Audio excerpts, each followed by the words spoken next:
All right, we're ready for Numbers chapters 8 through 10 in our study as we work our way through our Bible survey.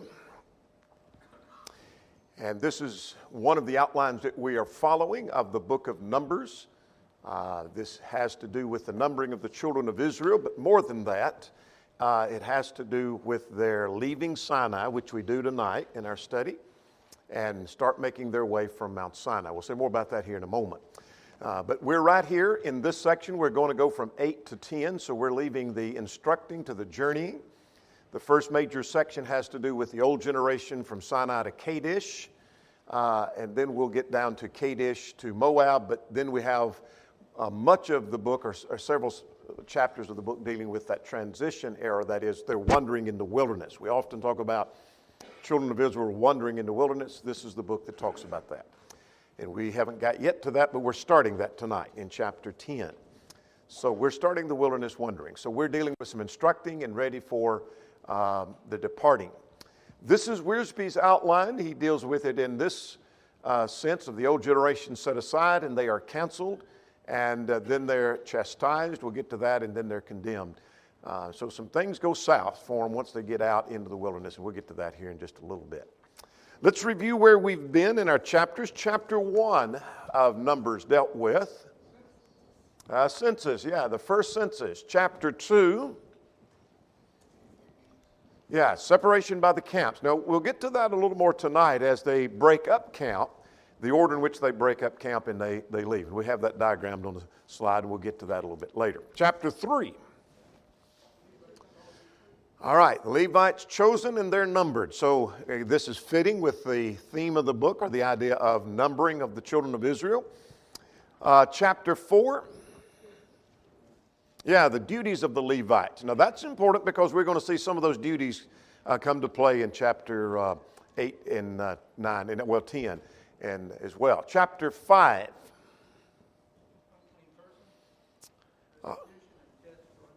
All right, and then chapter 6, the Nazarite vow. Now again, if you weren't here last time, not to be confused, that is not spelled Nazar as if it's something to do with the city of Nazareth, but it's the Nazarite vow, having nothing to do with the city of Nazareth, but it was a voluntary vow of the Jews. Chapter 7. Offering of the leaders. All right, what's chapter 8 about? Question 1 for tonight. All right. The cleansing, it's a ceremonial, symbolic cleansing of the Levites, which suggests to us before anyone is ready for service, there needs to be cleansing. There's purity, there's holiness. We'll see more about that as we go along. Chapter 9 deals with what? Passover, the observance of the Passover, and what if you were not prepared for that by being defiled or unclean, or you were away on a journey. Exceptions given to that. Then the end of the chapter, chapter 9, deals with something that we're going to see from here on out, and in fact we were introduced in Exodus 13. The pillar of cloud and the pillar of fire, the cylinder of fire, the cylinder of a cloud that we'll talk about, for their transporting. And then Numbers 10 deals with the silver trumpets. How many were there? There were 2. And then we have their departure from Sinai. So chapter 10 is a transition point. We're changing gears here. We're shifting gears, however you want to word it, because they're ready to leave Sinai. So let's go back now to chapter 8, and let's talk about what we have in chapter 8. And work our way through chapter 8 if we can. So chapter 8, as we noted in our previous study, in fact, since we started in the book of Numbers, we're still at Sinai. The children of Israel are still camped at Sinai. They haven't left Sinai yet. And so what we would like to think, I think because of the number of weeks we have been involved in our studies from, say, Exodus 19 when they got there, and we finished Exodus and went all the way through Leviticus, and now we've been into Numbers, that they're well gone from there, or have been a long time. They're still camped there. And they're going to be there to chapter 10. So we're going to leave tonight. Does that make sense? So what we're talking about, for example, let's get ahead of ourselves here. What we're talking about, for example, in the pillar and the cloud, is exactly what's over in chapter 9, is what was taking place in Exodus 40. So the tabernacle has been completed, and so this is done in close proximity. The events of chapters 8, 9, and 10 are in close proximity to the time when the tabernacle was erected back in chapter 40. Does that make sense? Of Exodus. Close proximity. So let's get underway now. Let's talk about the arrangement of the lampstands in verses 1 to 8. This is a repeat of what we saw in Exodus 40. So if you want to flip back over there just for a moment, as the tabernacle had been erected in the book of Exodus, Exodus 40, I'm just trying to, as you know we often do, flag a passage that you may want to make a marginal note about. But Exodus 40 in verse 25, that the tabernacle being erected and things are being arranged, verse 25 says that he lit the lamps of the Lord as the Lord had commanded Moses. Well, this is exactly what's going on right here. So we're not going to spend much time with verses 1 to 4, the arrangement of the lampstand. Just kind of get us a picture of what's going on. This is a picture of the tabernacle. And inside the tabernacle, as they went through the first screen, this being called the screen or the door, that to the left would be the lampstand that would look somewhat like this. And so what do we learn from verses 1 to 4 about the lampstand? It was for the purpose of giving light. And so God told Moses, verse 1, speak to Aaron to arrange the lampstand, the 7 lamps. You have 3 to each side, making the 7 lamps that were to be lit. Notice at verse 3 that Aaron did so. You'll find that phrase or something similar scattered throughout all of Numbers. You'll find it in, we'll find it somewhat in Leviticus, in Deuteronomy as well. But Aaron did so. Whatever God had said, that's what Aaron did. And so he made arrangement of the lampstand and tells us how it was made. And so basically this is the same thing that happened in Exodus 40 and verse 25. Make sense? You might flag Exodus 25 where we talk about the making of that lampstand and so on. Now let's talk about the cleansing and the dedication of the Levites. Now this is new ground for us. Not that we haven't seen the principle before, but the lampstand is not new ground for us, but this cleansing. So this is a symbolic cleansing of the Levites as a whole, and out of the family of the Levites would be the high priest come from the children of Aaron, and then there would be the priest, but then there are going to be other Levites that are going to be in service. So let's get ahead of ourselves as to what this is all about. Let's jump to verse 19. These Levites were basically assistants to the priest. That's what he's talking about. That's why they need to be cleansed. They're going to help, they're going to assist, and here's how I know that. Look at verse 19. That I have given the Levites as a gift to Aaron and his sons from among the children of Israel to do the work of the children of Israel in the tabernacle of meeting, to make atonement, so that there'd be no plague as they enter. So if they enter in uncleansed and defiled, then there's going to be a plague among the children of Israel. That's how serious this matter was. So their assistants, basically, verse 19 just tells me that the Levites as a whole, any Levite that met the qualification of the age, we'll get to in a moment, is going to serve. Now, let's talk about verses 5 to 22. There was this ceremonial cleansing, or a ceremony that involved their cleansing. What was done in the cleansing of these Levites? All right, sprinkled them with water of purification. Then these Levites were to shave their body, wash their clothes, and then now they're going to make an offering. Notice it, verse 8, they were to take a young bull and another young bull, and we'll see what there was to be done with them in a moment, and you bring them before the whole assembly of the children of Israel. Now we're down at verse 10. You bring the Levites, and the children of Israel lay their hands on the Levites. And then what do the Levites do? The Aaron shall offer the Levites before the Lord as though it were a Wave offering.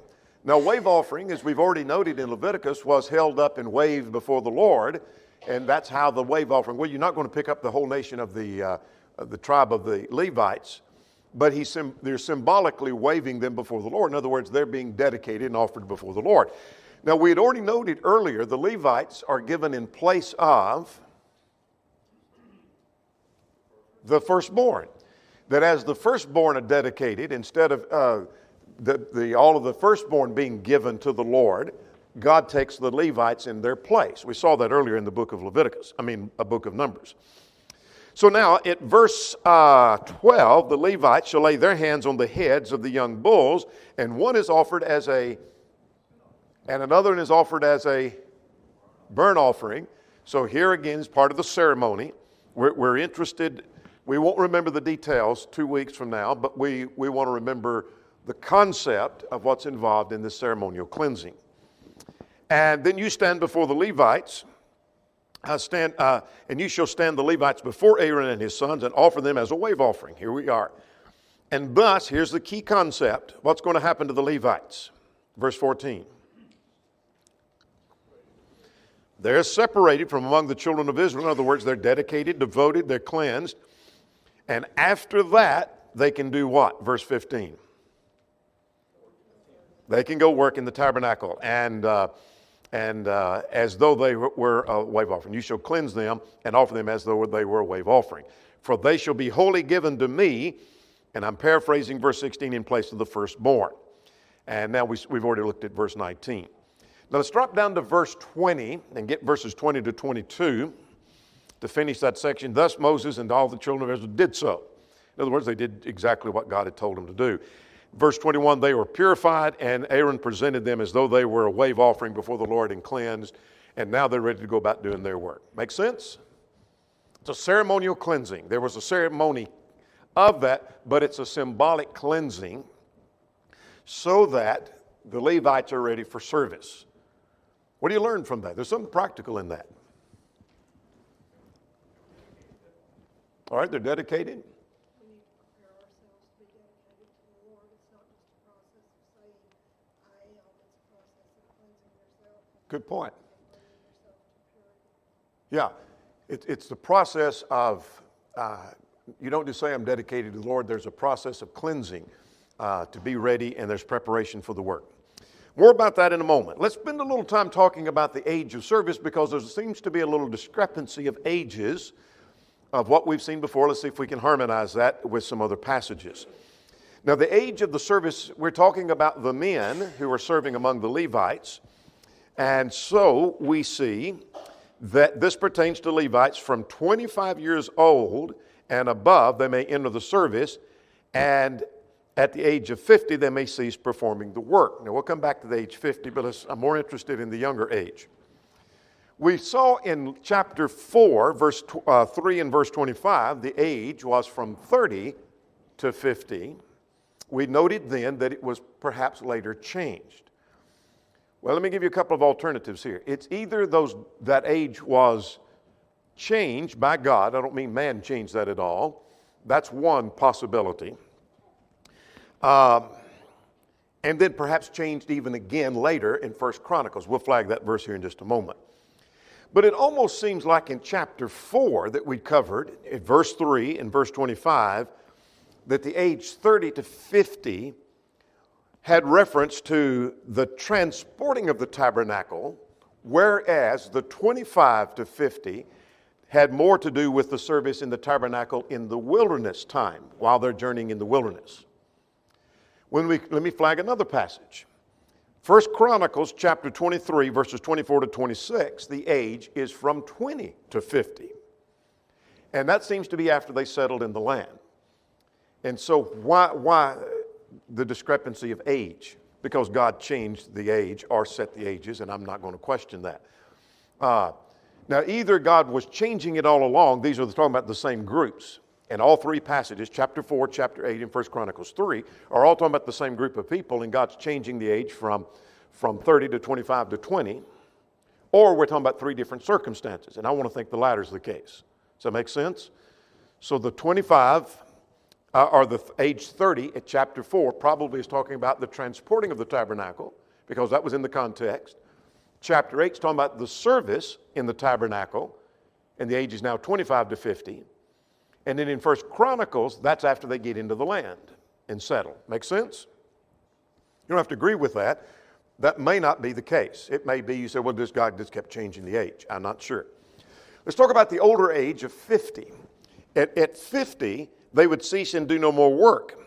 But it seems that verse 25 and 26 is suggesting that they're no longer doing the heavy burden of perhaps transporting, or maybe assisting in the preparing the sacrifice, which could be quite gruesome of handling the animal in the sacrifice. So somebody has to handle all of that meat and the large animal, the bull or whatever it may be. But they could still assist those that were younger. So they're still involved in the service, but they're retired from the more gruesome work. That seems to be what verse 26 is telling me. Does that make sense? So that's something about the age of service. So we'll see more about the age of service, but we're not going to see any more about that until we get to 1 Chronicles chapter 3. All right. We're ready for chapter 9. Any questions or comments on chapter 8?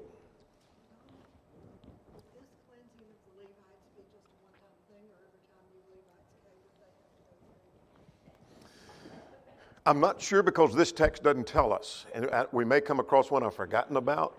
I would assume that as new Levites are brought when they reach the age of 20 or 25 or 30, whichever one of these categories they fit in, that there would be a cleansing. I can't imagine these all needing to be cleansed, and here's some 20 years old the next year that haven't gone through some kind of ceremonial cleansing in the sacrifice of the bulls, etc. I can't imagine that.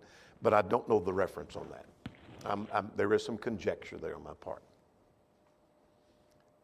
This may be a one-time thing, but I'm assuming as more came on that there is some cleansing coming on. And we may come across a passage that I'm thinking, I forgot about that. That does tell us, but I'm not remembering. It's just not coming to mind. All right, let's go to chapter 9 now. And in chapter 9, we have the Passover and the cloud and the fire. Now, we have the Passover is not new ground for us, because that was instituted earlier. We came across the Passover in Exodus chapter 12, 13, and 14. And so that's when it was instituted. And then we have references to that in Leviticus. So this is not new ground. But there's some new information here. What new information might we have that I don't remember seeing? Maybe we saw it, I just don't remember seeing it.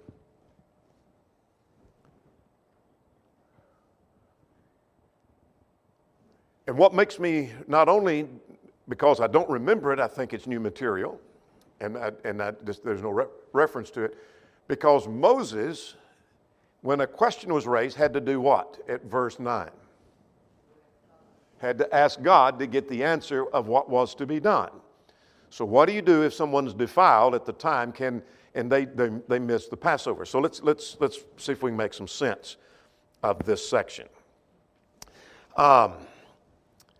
You might flag at verse 1, this is the first month of the second year. So, as I label here on the outline, they're keeping the second Passover. So a year has passed since Exodus chapters 12, 13, and 14. Make sense? This is the second Passover. They observed the first one, and now this is the second. All right?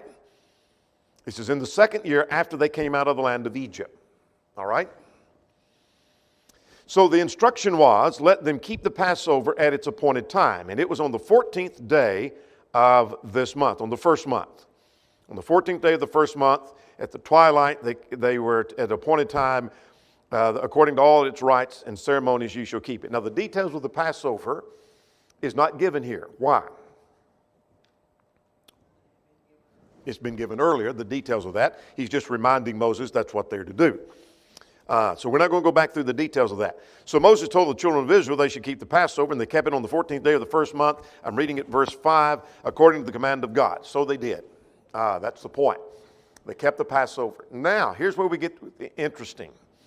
What happened at verse 6?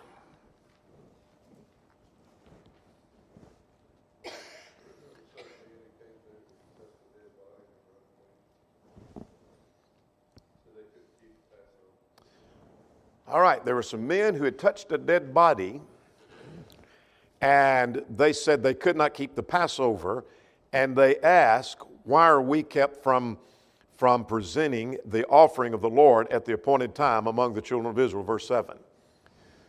So I don't take it that they understood, but they were prevented from observing the Passover. And so they come to Moses with a question, why is it we've touched a dead body, and why is it that we can't do that when we've touched a dead body? Some have speculated, and there is a lot of conjecture here, that this could be those that had buried Nadab and Abihu. Maybe. But there is some conjecture because we have no proof of that. The text doesn't tell us. It just said they touched a dead body, or you'd think it would be dead bodies because you had two men that you were burying. So I question that one highly, but maybe so. It makes no difference to me. They had touched a dead body somehow, and they are prevented from doing that. So they asked Moses about that, and he might get ready to flag and underline something here at verse 8. Moses said, "Stand still, and I will hear what the Lord will command concerning you." There's got to be a sermon in that. Not only from the standpoint, I may hear what the Lord will command of you. Let's consult the Lord. I'm not going to give you an answer off the top of my head and make something up. I'm going to go to the Lord. But notice what he said before he said, I'll consult the Lord. Stand still. What do you make of that? Wait. Wait on the Lord. Wait on the Lord's answer. Don't act until you get the Lord's answer. Should I or should I not wait for the Lord to answer? Consult His Word. Find out what His revelation is. Should I do this in religion? Well, you better consult the Word of the Lord. Should I do this in my family? Better consult the Word of the Lord. Is this right or is this sinful? I better consult the Word of the Lord. All right, now beginning at verse 9, the Lord came back with His answer. Now this is where it gets interesting, and this is new ground for us because we haven't seen this in Exodus or Leviticus. So let's get ready to flag some things here. Starting at verse 10, there are three things God said in His instructions. That if anyone of your generation, your posterity, is unclean because of a dead body, or there's another matter, could be they couldn't observe. Far away on a journey. In other words, here is something that's out of their control. And so he's either away, he's not there, and what can he do? He can still keep the Passover, but it's going to be on the 14th day of the second month. It's going to be a month later. God made provision. So here's an exception. Now, it gets even more interesting if you haven't read ahead. And they shall eat the unleavened bread and the bitter herbs. Then verse 12, let's get verse 12 and then we'll comment on what we just learned there. And they shall leave none of it till the morning, nor break any of the bones. According to all the ordinances of the Passover, they shall keep it. That is the ordinances we saw back in the book of Exodus. All right, so what did we just learn from 9 through 12? What's Moses going to go back and tell these two that said, we've been defiled by a body, and we couldn't keep the Passover today? Yeah, you can, the next month on the 14th day, you can observe the Passover then. And so there is an exception for you. And if somebody's off traveling on a journey and they weren't here to observe it, they can do that then. Make sense? Now that was the Lord's instruction. Moses didn't make that up. He consulted the word of the Lord. So yes, you can observe. You're not kept from observing, but you can do that at a later time. Now then, lest that be abused. Could that exception be abused?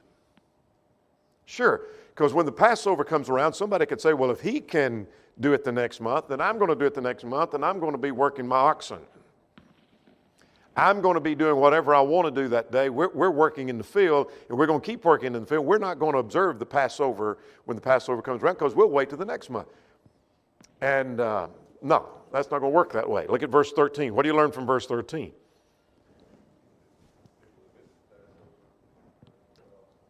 Yeah. If he's clean, meaning he's not defiled, he has no excuse. So as I put on the outline here, the one who's clean has no excuse. And if he's not on a journey, if he's here and he's not on a journey and he's clean, he's not been defiled, you've got no excuse for not observing the Passover. And so the Passover come around and you didn't observe it when you were not defiled, and you were not on a journey, you're cut off. Now that we've come across that expression several times, sometimes that means they're put out from among the camp, and sometimes it meant death. We'll take at least that it means they were out from without the camp. Now then, here's a third thing, verse 14. This law applies to the stranger just like it does you. So if there's a sojourner or a stranger with you, he observes the Passover on the 14th day of the first month just like you do. No exception unless he's defiled or off on a journey. Does that make sense? So there was God's answer to that. New ground for us, new material. We haven't seen that in the book of Exodus or Leviticus. All right. There's some practical things in that. And I think one of the more practical things is God makes provisions for people, number one. Number two, I learned that exceptions are often abused. Exceptions are often abused. And the Lord knew that. And to prevent that, here's what he said at verse 13. Make sense? All right, let's talk about the cloud and the fire. Now, this is not our first time to see this. We're seeing it used in these chapters tonight, but we've only, I'm not saying it hadn't been used before, but we see the full use of it in these chapters. We saw it in Exodus chapter 13, and we see it in Exodus 40. We're going to go to Exodus 40 in just a second. But in Exodus 13, the word for pillar literally means cylinder. And thus, perhaps this depiction of this cylinder of a cloud and a cylinder of fire at night was how God guided them. So when nightfall would come, there would be this pillar of fire above the tabernacle. In the daytime, there would be this pillar or cylinder of a cloud above them. Now, let's go to Exodus 40 for a moment. And you might make a marginal note for Exodus 40 here at Numbers 9. But Exodus 40, beginning at verse 34, and let's see what we had learned back there and make our way through chapter 9 about that. Look at verse 34. Then the cloud covered the tabernacle. The tabernacle has been erected, just been erected, and the cloud covered the tabernacle. And Moses was not able to enter because of the cloud rested over that. Dropping down to verse 36, when the cloud was taken up from the tabernacle, the children went onward with their journeys. But if the cloud was not taken up, they did not journey. For the cloud, I'm reading verse 38, of the Lord was above the tabernacle by day, and the fire was over it by night. So in other words, God never left the people to wonder, should we stay here for a little while? Should we move on a little bit? Should we move on a great distance? That was never left for man to decide. When the cloud was moving, they moved. When the cloud stopped, they stopped. When the fire moved, it moved, they moved. When the fire stopped, they stopped. Make sense? God gave them direction. Let's go back to Numbers 9 and see what we learned there. There's some more information that we haven't seen. So we got new ground again. So starting at verse 15, on the day the tabernacle was raised, this is exactly what Exodus, this is not parallel in the sense this is similar to Exodus 40. This is Exodus 40. Does that make sense? This is Exodus 40 we just read. Here we are repeating the story. That the cloud covered the tabernacle from evening to morning. It was above the tabernacle like the appearance of fire. And so whenever the cloud was taken up, what'd they do? And wherever it settled, that's where they would pitch their tents. Now here's the new ground. This would be the conclusion we'd have already drawn, but God spells it out. That wherever the cloud stayed, verse 16, that's where they camped. And if the cloud continued long and for many days, that's where they stayed. They didn't journey. But if the cloud was above it for a few days, verse 20, they stayed just a few days. If the cloud remained only from an evening till morning, what if the cloud stayed at this spot only for a period of less than a day? That's how long they stayed. And they was taken up in the morning, they took off. And whether it was 2 days, look at verse 22, or a month or a year, wherever the cloud remained, that's where they remained. And when it was taken up, they would journey. And so the command of the Lord remained, at the command of the Lord, they remained encamped and kept the commandment of the Lord. Now, so what I just learned there is that sometimes it would be a short period. Sometimes the cloud may stop for the night, and then they'd move on. And sometimes it may be 2 weeks. Sometimes it may be 2 days. Sometimes it might be a month. Sometimes it might be a year in a spot. Because remember, they're going to be in the wilderness how long? 40 years. So there's going to be a lot of moving and changing. So what determined whether they stay at this spot for 2 months? God directed them through the cloud. Make sense? Now the cloud's about to move. And they've been told that. So we're taking Numbers 9 and we're going back to Exodus 40. The tabernacle has just been erected and they don't know when they're going to leave yet. But they're waiting on the cloud to move. Does that make sense? As soon as it moves, they'll move. And it's about to move. So we're about to shift gears here. We're starting the wilderness wanderings tonight. Make sense? Chapter 10. Well, they've just come out of the children of Israel, come out of the land of Egypt a year before at 600,550. That was the number of men from fighting age and above. So you take the younger men and the women and children, the estimates are somewhere between 1.5 to 2 million is the general estimates. 1.5 is a very conservative number. 2 million may be a little higher, but I think generally that's the estimation. That's a lot of people, a lot of moving. But even let's cut that in half. Let's say it's, we know that was the fighting men, so let's just double the number of 600,000. And so you've got, what would that be, 1.2 million, something like that? Let's say it's 1.2 million. That's still a lot of people. That's a lot of people. And that doesn't count children, if all the children. So I think it's reasonable to think 1.5 to 2 in that range. We don't have an exact number. A lot of ground. A lot of ground. A lot of ground. Yeah, and I won't take the time to go back in. That's a good point to make. But in our lesson on chapters 3 and 4, I made a point, and that's online, about the amount of space that it would take and the questions of the modernists who say there's not enough space at the camps for that. And yet there are some countries that have more people and a smaller population than would have been in the encampments of the children of Israel. So we flagged some of that in that study. All right. Now let's go on to chapter 10 now. And we have two things in chapter 10. And what we have is the silver trumpets and the departure from Sinai. And so I don't mean to imply that Leviticus and the first part of this is not exciting, but it gets more exciting from here because it's a little more of a narrative than listing of the commands of the sacrifices and those kind of deals. Make sense? Now, I'm trying to reflect on the inspiration of the scriptures, but this gets a little more exciting for us as they get out in the wilderness. All right, let's talk about the trumpets. How many trumpets were there? There were 2, not to be confused with ram's horns.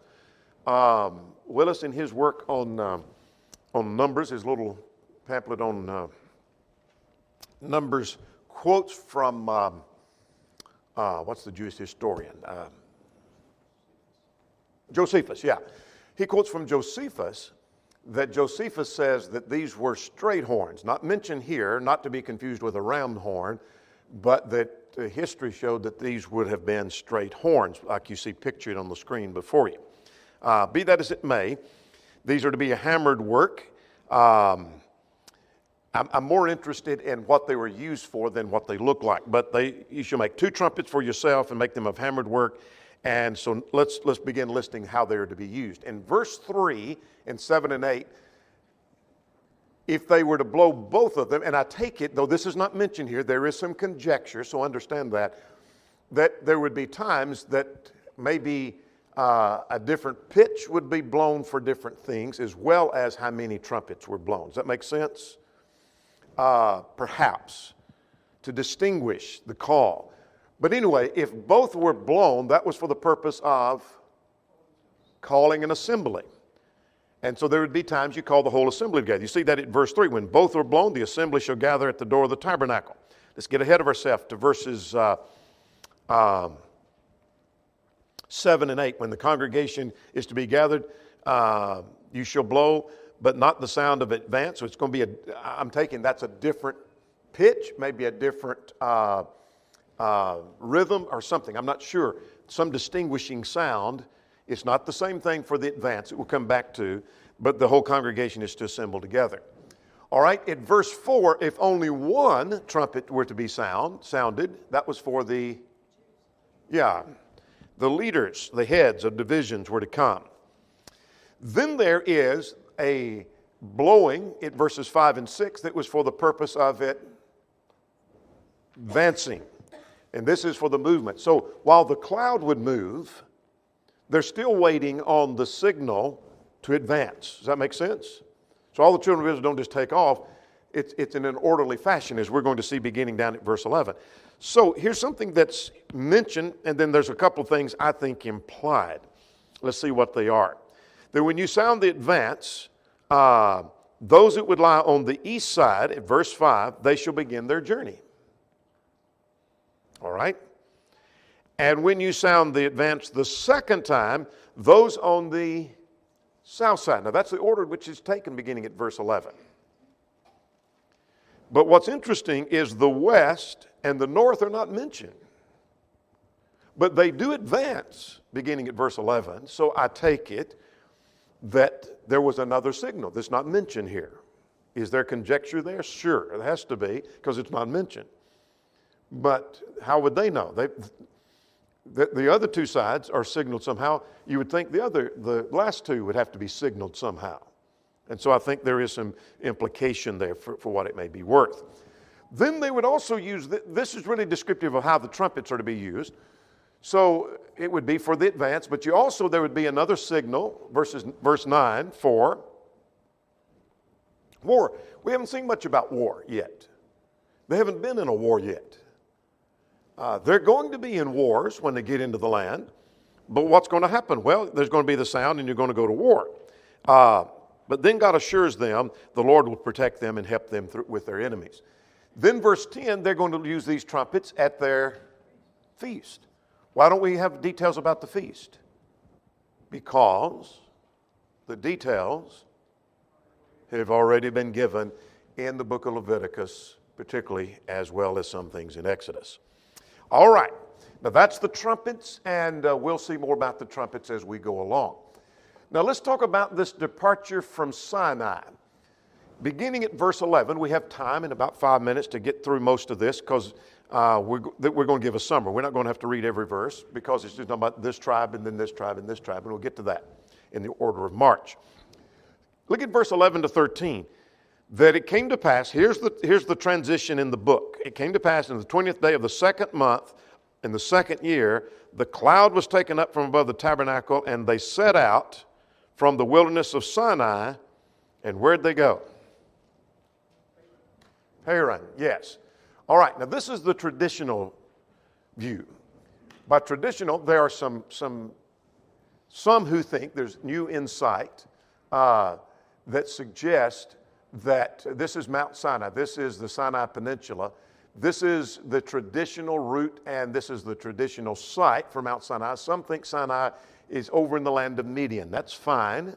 I don't have a problem with that. Even those who say that say there's not 100% proof. We're going to go with the traditional. The wilderness of Paran is here, so they're going to make their way. They've already made their way from Egypt down here to Mount Sinai. That's where we've been since Exodus 19. Make sense? Now we're making our way up, and they're going to make their way up to the wilderness of Paran. That's where they're going to be. All right. Now then, they set out by camps. So they started out for the first time. This is the breaking up of the first camp. They've been set up in camp. So let's see about the order of the march. He starts with the tribe of, that's those on the east side. Now notice our little diagram here, the northeast, and this is the tabernacle. The door of the tabernacle is right down here where my circle is. So where you go into the tabernacle is on the east side. So this is where Moses and Aaron camped. Now these in red are the Levites camped around. We'll get to them in a moment. But we're going to start off with the tribe of Judah. All right? So Judah starts off, and then next is Issachar, which is right below him. And then there is Zebulun. And before we get to Reuben, so those on the east side are setting out to march. Now what happens? Verse 17, bracket that off, flag verse 17. Something happens at verse 17. We have two. All right, the tabernacle is taken down, and those that are handling that, the sons of Gershon and Merari, they carry the tabernacle, the boards, etc. All the cloth and all the boards, etc. in their carts. Remember the ox carts? And they set out. Now, ultimately, not mentioned here, the Ark of the Covenant goes way out in the front. How do I know that? Because it leads them, and when we get to, in Joshua, when they come to the Jordan River, the priest with that step in first, don't they? Remember that? But we're not told that here. We'll get that later. All right?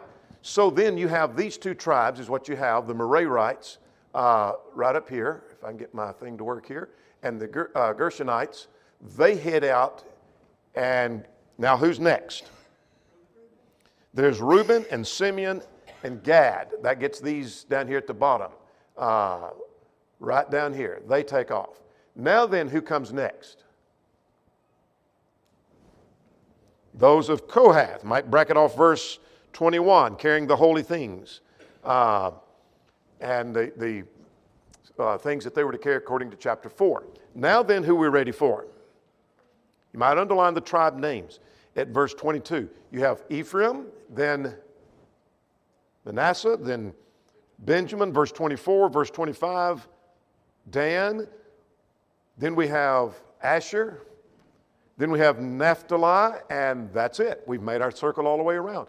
So all of the Levites, all 12 tribes are setting out in order. Does that make sense? That's how they broke up camp. Now then, we have something else that takes place here. Now we know how they broke camp up. Moses pleads with his brother-in-law or with his father-in-law. And you say, well, it says his brother-in-law. Well, there's some issues here with the text. Moses said to Hobab, the son of Ruel. I thought Moses' father-in-law was named Jethro. It is. So the question is Ruel the same as Jethro? And some identify him as being the case, and I think that's probably the case. I'm leaning toward that. Others think that Hobab is Jethro. So it's either the father-in-law or the brother-in-law. It doesn't make a lot of difference to me. And he pleads with him to go, and what does he say? He don't want to leave and he don't want to depart, but does he go? Well, it seems like he goes, because when we come to Judges chapter 1 and Judges chapter 4, I'm going to flag two passages for you need to know. When they get ready to do that, when we get ready to study that passage, the family of Hobab is there. So we seem like they did go. So who is this? Well, one passage identifies him as his father-in-law, and this one seems to identify him as his brother-in-law. And so there's a little discrepancy. Are we talking about the same person? Who are we talking about? It seems like he's talking about his brother-in-law, for what that may be worth to us. But he said, come with us, and they seem to eventually go, but he says no at this point. Then the last thing that happens in verse 33 to 36, and we're going to be done, is they depart from Sinai. And so as they departed, they took off, and wherever the cloud went, that's where they rested. And the cloud of the Lord came above them and went up from the camp. I'm reading verse 34. And so it was that whenever the ark was set out, Moses would say, rise up, let your enemies be scattered. And when it came to rest, Moses would say, return, O Lord, to the many thousands in Israel. So they're journeying and they're traveling They've left Sinai, and that's where we're going to leave them. We're going to have to leave them at that spot, because in chapter 11, we're going to see something that we're going to see from here on out, which is they're grumbling and complaining. Yeah, this is the start of it. We are done.